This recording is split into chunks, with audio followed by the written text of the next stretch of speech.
My stepmom left me $50 million.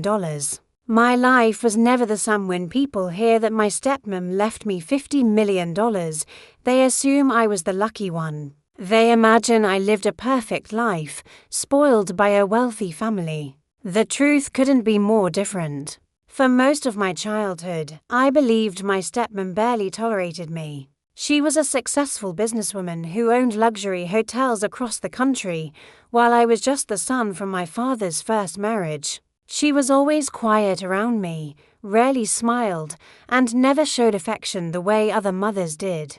I spent years believing I would never truly be part of her family. Everything changed the morning I received a call from an attorney telling me my stepmom had passed away after a sudden heart attack. I was devastated despite the distance between us. A few days later, our entire family gathered in a large conference room for the reading of her will. My father looked nervous. My two stepsisters were already discussing which vacation homes they wanted. Everyone expected the fortune to be divided among them. I sat silently in the corner, expecting nothing more than a polite goodbye. Then the lawyer opened the final envelope. He adjusted his glasses and said, "According to Mrs. Anderson's final wishes, the majority of her estate, including $50 million, her primary residence, and controlling shares in her company, will be inherited by Ethan." The room went completely silent. I looked behind me because I thought there had to be another Ethan. There wasn't. My stepsisters jumped to their feet, shouting that the will had to be fake. My father stared at me in disbelief. One of my sisters accused me of manipulating their mother before her death. Within minutes, security had to escort everyone out of the building because the argument became so intense. That night, I couldn't sleep. I kept asking myself the same question, why me? The next morning, a small package arrived at my apartment. There was no return address. Inside was a silver key and a handwritten note. "If you're reading this, it means I trusted the right person.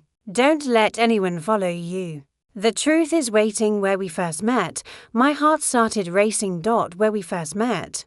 Then I remembered an old lakeside cabin where my father had introduced me to my stepmom nearly 20 years earlier. I drove there immediately.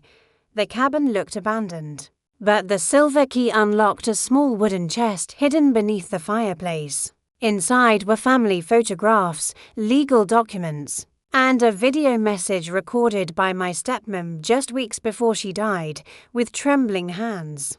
I pressed play. She looked tired, but her voice was calm. "Ethan, I know everyone will hate you after they hear my decision, but you deserve to know the truth. Years ago, your father secretly stole millions from my company.